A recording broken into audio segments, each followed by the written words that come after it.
when you look at the three categories, power, transition, and release, the bottom 2/3 is your power mechanism, but then it reverses. It starts to come into transition. It moves forward. Now your fin has already responded, but you still have the push-off power to drive the board. To go over is just the shape of the Takayama Halo Fin, because as we've been selling that for over 20 years. In the beginning, we were getting a bunch of fins from them and we were selling the heck out of it. And people love that fin. Everybody they look at it and they're like, this is a really funky shape, and they're hesitant. But then when they finally try it, I have so many people, like after 6 months to a year, they come in 15, 20 times. They go, okay, I'm going to try it. And then they come back, they're like, oh my God, my board feels so much faster, so much easier to turn. I don't need to step on the tail as much. It just pivots really good, and I got so much more speed, and the board feels lighter. That's what they trip out on. The design of the fin, it's really upright, but then it has that little D section at the end. Can you go over what that fin does? So what happens is the Halo Fin is like a hybrid cutaway. Cutaway usually has a narrow base and then somewhat of a narrow top section because it's for turning. The Halo Fin, it has a wider bottom end, which is your power mechanism, but then the top, it doesn't flex. But remember I told you about water release, that you want the water to hold on? Because of the reverse rake, I call it, where the fin goes back, the spine is right at the point at the top, which is almost at that 30% point. Water releases off of that, but yet it's still holding. So you have pressure to push off of, but you've already met your reaction so that you're not fighting the fin, and it's super responsive. Yeah. Everybody says their board feels a lot shorter, so it's easier for them to handle. It's amazing fin. Yeah, it's really good. So in that fin, do you still use the same amount of layers of Yeah, same layers. Oh, right on. Yeah, it's such an amazing fin. And then the side fins too, it's the same template as the top of the fin, so it's really trippy.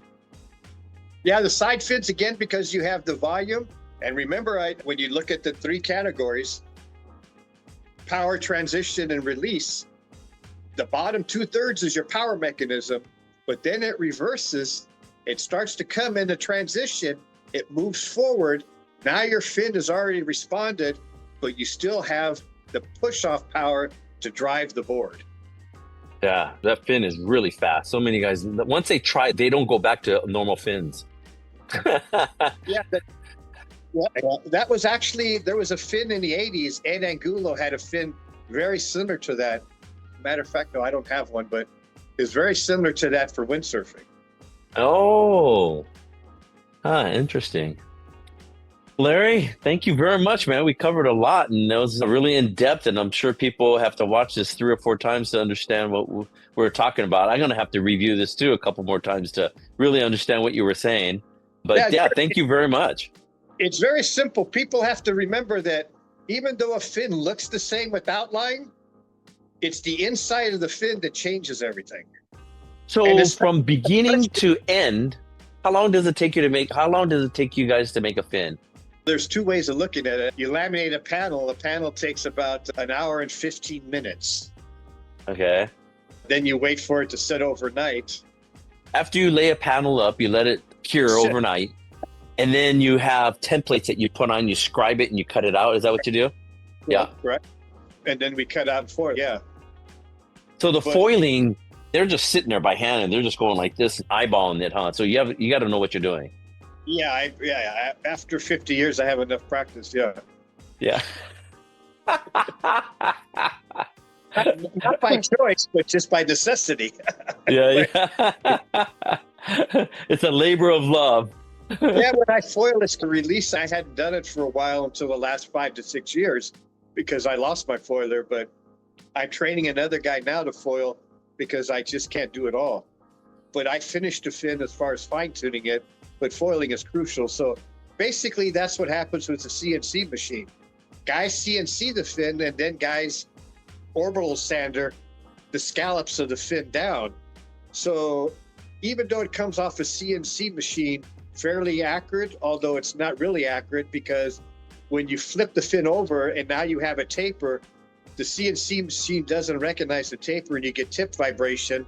So you tend to get an off-centered foil, even off a CNC machine. Oh. And then they try to fix that with the orbital sander and then to a jitterbug, and then that's where fins start getting all hokey.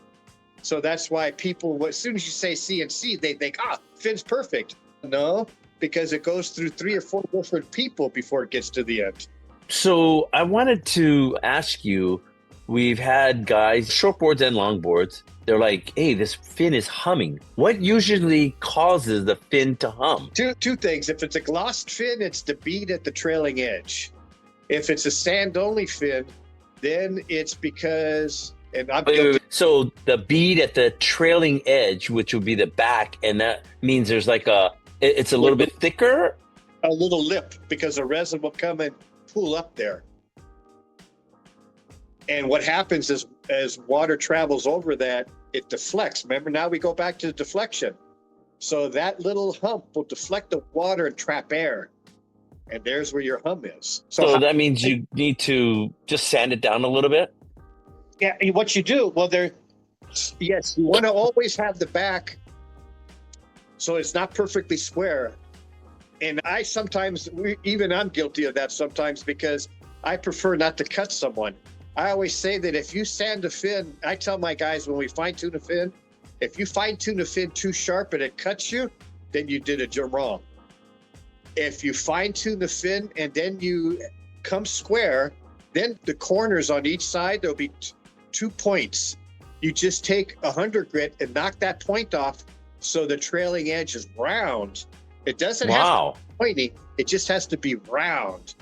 And water then will attach to the round, because it's the same with the outline of a fin. Some guys are very picky about the point of the tip. And the reason for that point is because water releases faster. If Donald Takayama's Halo Fin was round at the top, it wouldn't release as fast because water sticks to the round. It's the same like a rail on a surfboard. Same thing with the trailing edge. And then what was the second thing that you said that causes the humming? The square corners. Oh, okay. The first is the lip and the gloss. The second is the square, because you sand it flat and you don't come back and round the radius. So just to correct that, you just take 100 grit and then you just follow the backside and you don't need that much, just a little. You just need to get the point away. Oh, interesting. Right on. Thank you very much for that. The fin could be up to 1/8 of an inch thick, and as long as it's round, it won't hum. But guys make the mistake of making it so thin, but a lot of times it's thin because they over sand it because of the stages that they go through. Right on. Thank you very much. You want to add anything for everybody that's listening? No, I think that's enough for guys to digest at the moment. Just remember, it's not always what's on the outside, it's what's inside to get to that outside. Yeah, it's been a long time since I brought this fin in. After talking to that guy when he got it from us, it was from a different brand, but then I thought, Takayama has something that's better than this one. And then I hit up Noah and he's like, yeah, we have this one. And it looks like the Takayama, like you said, it sits upright more and then it curves over. Yeah. And I don't know if someone copies you or they take the concept, what they're thinking when they do that, because it's double negative. Rake leading edge to delayed off the tip. So it's double negative. Right on. Thank you very much. All right, Dave. Thank you. All right. Yeah. Good talking to you, man. Have a good one. All right. You too. Mahalo. All right.